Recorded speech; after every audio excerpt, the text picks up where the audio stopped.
Hello everyone, welcome back to my YouTube channel. कैसे हैं आप सब लोग? मैं बिल्कुल ठीक हूँ और यही दुआ करती हूँ कि आप सब लोग भी स्वस्थ होंगे और बहुत ही मस्त होंगे।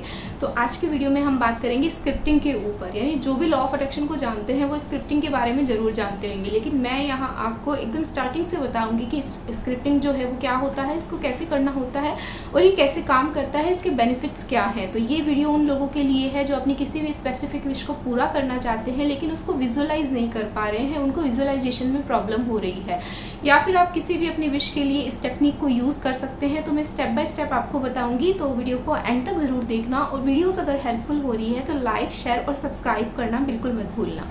आपको पता है कोई भी मूवी जब बनती है तो उससे पहले उसकी स्क्रिप्ट लिखी जाती है कि उस मूवी में कब क्या कैसे होगा।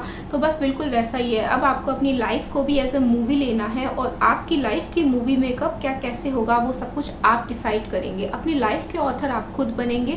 आप वो सारी चीज़ें लिखेंगे जो आप चाहते हैं और लिखकर अपने डिज़ायर को मैनिफेस्ट करेंगे, उसे अपने सबकॉन्शियस माइंड में पहुँचाएंगे। तो करना कैसे है? पेन और डायरी लेना है और उसके बाद में दिन का कोई भी एक टाइम जब आप बिल्कुल रिलैक्स होते हैं, ओवर थिंकिंग नहीं कर रहे होते और जिस वक्त आपकी वाइब्रेशंस हाई होती है और आप लिखते वक्त उन सारी चीज़ों को विजुअलाइज कर सकते हैं, अच्छा फील कर सकते हैं, बस उस टाइम आपको पेन और डायरी लेके बैठ जाना है और अपनी विश को लिखना है। अब कैसे लिखना है? फॉर एग्जांपल आप अपना ड्रीम हाउस मैनिफेस्ट कर रहे हैं, ठीक है, तो आपको उन सारी चीज़ों को पास्ट टेंस में लिखना है, जैसे कि वो सारी चीज़ें हो चुकी है, आपका जो हाउस है वो आपको मिल चुका है।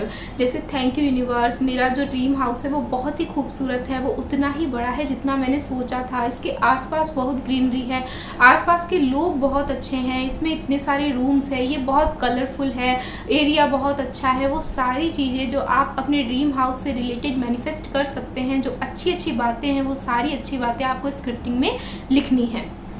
अब आपको कुछ बातें ध्यान में रखनी है इसको लिखते वक्त। फर्स्ट ऑफ ऑल कि आपकी जो लैंग्वेज है वो बिल्कुल भी फैंसी या फेक नहीं होनी चाहिए। आपको वही लैंग्वेज यूज़ करनी है जो आप रोज़ यूज़ करते हो या खुद से बातें आप जिस लैंग्वेज में करते हो।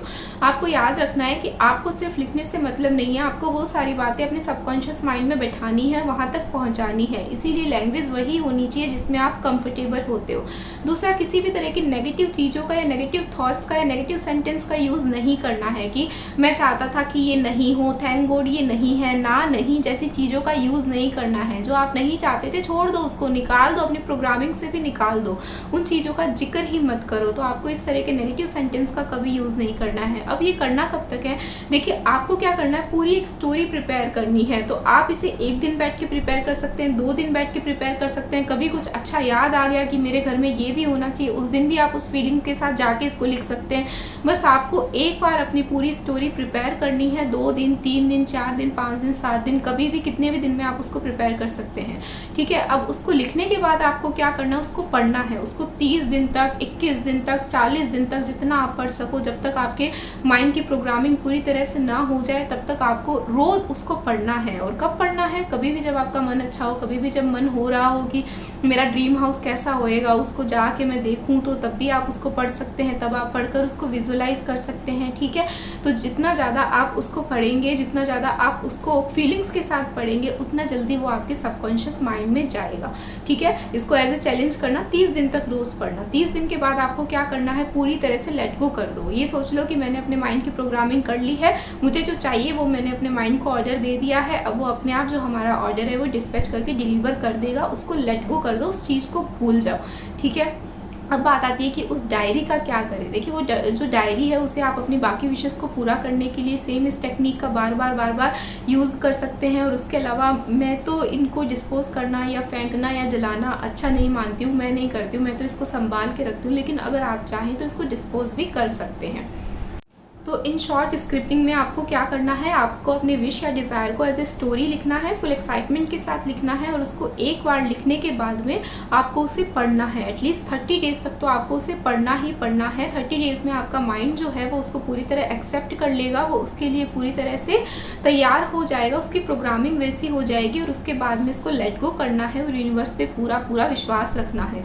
स्क्रिप्टिंग का एक बेनिफिट ये भी है कि ये आपका लॉ ऑफ अट्रैक्शन पे जो विश्वास है वो भी बहुत बहुत स्ट्रॉन्ग कर देगा। क्योंकि जब आपकी विश पूरी हो जाएगी और वापस जाकर आप देखेंगे कि आपने क्या क्या लिखा था और ठीक वैसा ही हुआ है, तो आपका जो इस चीज़ों पे विश्वास जो है वो बहुत ही स्ट्रॉन्ग हो जाएगा।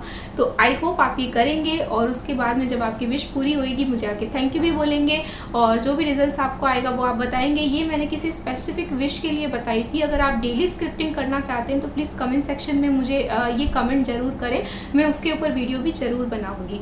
एंड वीडियोस हेल्पफुल हो रही है तो प्लीज़ लाइक शेयर और सब्सक्राइब करना ना भूलें। मुझे देखने के लिए बहुत बहुत शुक्रिया। बहुत ज़्यादा सेल्फ लव करो, खुद से प्यार करो, प्यार बन जाओ कि प्यार मिलता रहे, आपकी सारी विशेज़ जो हैं वो उससे पूरी हो सकती है। Thank you again, have a nice day.